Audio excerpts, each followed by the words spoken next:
کہ بنی اسرائیل کی ایک جماعت جو حضرت حزقیل علیہ السلام کے شہر میں رہتی تھی، ان کے شہر میں طاعون کی وبا پھیل جانے کی وجہ سے ان لوگوں پر موت کا خوف سوار ہو گیا۔ یہ لوگ موت کے ڈر سے سب کے سب شہر چھوڑ کر ایک جنگل میں بھاگ گئے اور وہیں رہنے لگے۔ تو اللہ تعالیٰ کو ان لوگوں کی یہ حرکت بہت زیادہ ناپسند ہوئی، چنانچہ رب کریم عز و جل نے ایک عذاب کے فرشتے کو اس جنگل میں بھیج دیا، جس نے ایک پہاڑ کی اونٹ میں جا کر ایک چیخ مار کر بلند آواز سے کہا، موتو، یعنی تم سب مر جاؤ۔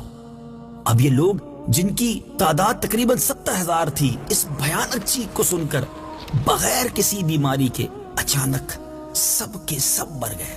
اب ان مردوں کی تعداد اس قدر زیادہ تھی کہ لوگ ان کے کفن دفن کا کوئی انتظام نہ کر سکے، اور ان مردوں کی لاشیں کھلے میدان میں بے گور و کفن 8 دن تک پڑی رہی، سڑنے لگی، تعفن پیدا ہونے لگا۔ پورے جنگل بلکہ اس کے اطراف میں بدبو پھیل گئی۔ غور کیجئے نا، 70,000 لاشیں ہوں، بغیر کفن کے 8 دن تک پڑی رہیں تو کیا حال ہوا ہوگا۔ اب کچھ لوگوں نے ان لاشوں پر رحم کھا کر چاروں طرف سے دیواریں اٹھا دی تاکہ یہ لاشیں درندوں سے محفوظ رہیں۔ کچھ دنوں کے بعد حضرت حزقیل علیہ السلام کا اس جنگل میں ان لاشوں کے پاس سے گزر ہوا اپنی قوم کے 70,000 انسانوں کی ناگہاں بے گور و کفن لاشوں کو جب انہوں نے دیکھا تو آپ کا دل رنج و غم سے بھر گیا۔ آپ دیدہ ہو گئے اور باری تعالیٰ کے دربار میں دکھ بھرے دل کے ساتھ گر گڑا کر دعائیں مانگنے لگے، اور کچھ اس طرح دعا مانگی کہ یا اللہ، یہ میری قوم کے افراد تھے جو اپنی نادانی سے یہ غلطی کر بیٹھے ہیں کہ موت کے ڈر سے شہر چھوڑ کر جنگل میں آ گئے۔ یہ سب میرے شہر کے باشندے ہیں، ان لوگوں سے مجھے انس تھا اور یہ لوگ میرے دکھ سکھ کے شریک تھے۔ افسوس کہ میری قوم ہلاک ہو گئی اور میں بالکل اکیلا رہ گیا۔ اے میرے رب، یہ وہ قوم تھی جو تیری حمد کرتی تھی اور تیری توحید کا اعلان کرتی تھی اور تیری کبریائی کا خطبہ پڑھتی تھی۔ آپ بڑے سوز دل کے ساتھ دعا میں مشغول تھے کہ اچانک آپ پر یہ وحی نازل ہوئی کہ اے حزقیل علیہ السلام، آپ ان بکھری ہوئی ہڈیوں سے فرما دیجئے کہ اے ہڈیوں، بے شک اللہ تبارک و تعالیٰ تمہیں حکم دیتا ہے کہ جمع ہو جاؤ، تم اکٹھا ہو جاؤ۔ یہ سن کر یہ بکھری ہوئی ہڈیوں میں حرکت پیدا ہوئی اور ہر آدمی کی ہڈیاں جمع ہو کر ہڈیوں کے ڈھانچے بن گئے، اسکیلیٹن بن گئے۔ اب پھر یہ وحی آئی کہ اے حزقیل علیہ السلام، آپ فرما دیجئے کہ اے ہڈیوں، تم کو اللہ کا یہ حکم ہے کہ تم گوشت پہن لو۔ یہ کلام سنتے ہی فوراً ہڈیوں کے ڈھانچوں پر گوشت پوست چڑھ گئے۔ پھر تیسری بار یہ وحی نازل ہوئی کہ اے حزقیل، اب یہ کہہ دو کہ اے مردوں، خدا کے حکم سے تم سب اٹھ کھڑے ہو جاؤ۔ چنانچہ آپ نے یہ فرما دیا تو آپ کی زبان سے یہ جملہ نکلتے ہی 70,000 لاشیں، جی ہاں وہ لوگ جو دنیا سے چلے گئے تھے، مگر اللہ کے نبی کی زبان سے جب یہ مبارک الفاظ نکلے اور رب کا حکم شامل تھا، اب وہ تمام 70,000 لاشیں دم زدن میں یہ پڑھتے ہوئے کھڑی ہو گئی۔ ان کی زبان پر کیا تھا؟ سبحان اللہ، سبحانک اللہم وبحمدک لا الہ الا انت۔ پھر یہ سب یہ پڑھتے ہوئے جنگل سے روانہ ہو گئے اور اپنے شہر میں آ کر دوبارہ آباد ہو گئے اور اپنی عمروں کی مدت بھر زندہ رہے۔ لیکن ایک عجیب بات اور بتانی ہے کہ ان لوگوں پر اس موت کا یہ نشان باقی رہ گیا کہ ان کی اولاد کے جسموں سے سڑی ہوئی لاشوں کی بو آتی تھی، اور یہ کوئی بھی کپڑا پہنتے تھے، بعد میں بھی ان کی نسلوں میں وہ کفن کی طرح میلا ہو جاتا۔ اب ایک اور عجیب بات سنیے، آج بھی ان لوگوں کی نسل میں یہ نشان موجود ہے، یعنی آج بھی ان کی نسل میں سے جو لوگ دنیا میں ہیں، ان کے ساتھ ایسا ہی ہوتا ہے کہ ان کے جسموں سے سڑی ہوئی لاش کی بو آتی ہے، اور وہ جو بھی لباس پہن لیں وہ کفن کی طرح میلا ہو جاتا ہے۔ میٹھے میٹھے اسلامی بھائیوں، یہ قرآن پاک میں واقعہ کہاں موجود ہے؟ یہ پارہ 2 ہے، سورہ بقرہ ہے، آیت نمبر 243۔ اے حبیب، کیا تم نے ان لوگوں کو نہ دیکھا تھا جو موت کے ڈر سے ہزاروں کی تعداد میں اپنے گھروں سے نکلے تو اللہ نے ان سے فرمایا مر جاؤ، پھر انہیں زندہ فرما دیا۔ بے شک اللہ لوگوں پر فضل کرنے والا ہے، مگر اکثر لوگ شکر ادا نہیں کرتے۔ میٹھے میٹھے اسلامی بھائیوں، عجیب و غریب واقعہ آپ نے سنا کہ 70,000 مردے زندہ ہو گئے۔ اب اس واقعے کو سننے کے بعد میں نے اور آپ نے کیا سیکھنا ہے؟ سیکھنا یہ ہے کہ دنیا میں ہم کہیں بھی چھپ جائیں، کہیں بھی سیکیور مقام تلاش کر لیں جو ہمارے نزدیک محفوظ ہو، مگر موت آ کر رہے۔ کیا ایسا کبھی ہوا تھا کہ 100 برس تک مردہ رہنے کے بعد کوئی پھر زندہ ہوا ہو؟ جی ہاں، ہمارے قرآن میں ایک ایسا واقعہ بھی موجود ہے۔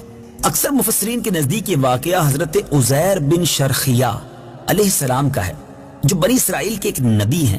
اور واقعے کی تفصیل یہ ہے کہ جب بنی اسرائیل کی بدعمالیاں بہت زیادہ بڑھ گئیں تو ان پر خدا کی طرف سے یہ عذاب آیا کہ بخت نصر بابلی، ایک کافر بادشاہ جو تھا، اس نے اپنی بڑی فوج کے ساتھ بیت المقدس پر حملہ کر دیا اور شہر کے 1,00,000 باشندوں کو قتل کر دیا اور 1,00,000 کو ملک شام میں بکھیر کر ادھر ادھر آباد کر دیا، گویا ملک بدر کر دیا، اور 1,00,000 کو گرفتار کر کے لونڈی اور غلام بنا لیا۔ حضرت عزیر علیہ السلام بھی انہی قیدیوں میں سے تھے۔ اس کے بعد اس غیر مسلم بادشاہ نے پورے شہر بیت المقدس کو توڑ پھوڑ کر مسمار کر دیا اور بالکل ویران بنا دیا۔ یہ کیسا عذاب تھا، یہ کیسی فوج تھی جس نے گویا ایک ہنستے بستے شہر کو تخت و تاراج کر دیا، برباد اور ویران کر دیا۔ اب قوم عمالقہ کا ایک لڑکا ان کے بت نصر کے پاس لاوارث پڑا ہوا ملا۔ اب آئیے جانتے ہیں کہ بخت نصر تھا کون۔ چونکہ اس کے باپ کا نام کسی کو معلوم نہیں تھا، اس لیے لوگوں نے اس کا نام بخت نصر یعنی نصر کا بیٹا رکھ دیا۔ خدا کی شان کی لڑکا بڑا ہو کر کہراسف بادشاہ کی طرف سے سلطنت بابل پر گورنر مقرر ہو گیا، پھر یہ خود دنیا کا بہت بڑا بادشاہ بن گیا۔ کچھ دنوں کے بعد حضرت عزیر علیہ السلام جب کسی طرح بخت نصر کی قید سے رہا ہوئے تو ایک دراز گوش یعنی گدھے پر سوار ہو کر اپنے شہر بیت المقدس میں داخل ہوئے۔ اپنے شہر کی ویرانی اور بربادی دیکھ کر آپ کا دل بھر آیا۔ انبیاء بھی کمال کی شخصیت ہوتے ہیں، اپنی قوم سے، اپنے شہر سے، اپنے لوگوں سے بڑا پیار ہوا کرتا ہے۔ جب اپنے شہر کو ویران دیکھا تو آپ کا دل بھر آیا، چاروں طرف چکر لگایا مگر کسی انسان کی شکل نظر نہ آئی۔ ہاں یہ دیکھا کہ وہاں کے درختوں پر خوب زیادہ پھل آئے ہیں جو پک کر تیار ہو چکے ہیں، مگر کوئی ان پھلوں کو توڑنے والا نہیں ہے۔ یہ منظر دیکھ کر نہایت ہی حسرت و افسوس کے ساتھ آپ کی زبان مبارک سے یہ جملہ نکلا، انا یحیی ہذہ اللہ بعد موتہا، یعنی اس شہر کی ایسی بربادی اور ویرانی کے بعد بھلا کس طرح اللہ عز و جل اس کو آباد کرے گا۔ پھر آپ نے پھلوں کو توڑ کر تناول فرمایا، انگوروں کا رس نچوڑ کر نوش فرمایا، پھر بچے ہوئے پھلوں کو اپنے جھولے میں ڈال دیا اور بچے ہوئے انگور کے شیرہ کو اپنی مشک میں بھر لیا اور اپنے گدھے کو مضبوط رسی کے ساتھ باندھ دیا۔ پھر آپ ایک درخت کے پاس کچھ دیر کے لیے نیچے آرام کرنے لگے۔ آپ نے تو آرام کے لیے یوں سمجھیے کہ آپ لیٹے تھے کہ کچھ آرام کر لیا جائے، مگر اسی نیند کی حالت میں آپ کی وفات ہو گئی، گویا آپ نے دنیا سے پردہ فرما لیا۔ اللہ تعالیٰ نے درندوں، پرندوں اور چرندوں اور جنوں انسان سب کی نظروں سے آپ کو اوجھل کر دیا تاکہ آپ کو کوئی بھی نہ دیکھ سکے۔ یہاں تک کہ 70 برس کا زمانہ گزر گیا تو ملک فارس کے بادشاہوں میں سے ایک بادشاہ اپنے لشکر کے ساتھ بیت المقدس کے اس ویرانے میں داخل ہوا اور بہت سے لوگوں کو یہاں لا کر بسایا، شہر کو پھر آباد کر دیا اور بچے کھچے بنی اسرائیل کو جو اطراف میں چلے گئے تھے، بکھر گئے تھے، سب کو بلا بلا کر شہر میں پھر آباد کر دیا۔ ان لوگوں نے نئی عمارتیں بنا کر اور قسم قسم کے باغات لگا کر اس شہر کو پہلے سے بھی زیادہ خوبصورت اور بارونق بنا دیا۔ ذرا غور کیجئے، ایک وہ نقشہ ہے بیت المقدس کا جب ویران ہے، لوگ بھی باہر جا چکے ہیں، کئی لوگ غلام بن چکے ہیں، 1,00,000 کے قریب لوگ ہلاک ہو چکے ہیں۔ ایک شہر تھا جس میں کوئی نہ تھا اور اب 100 سال کے قریب عرصہ گزرا ہے اور شہر پھر سرسبز و شاداب ہے، پھر عمارتیں ہیں، پھر لوگ آباد ہیں۔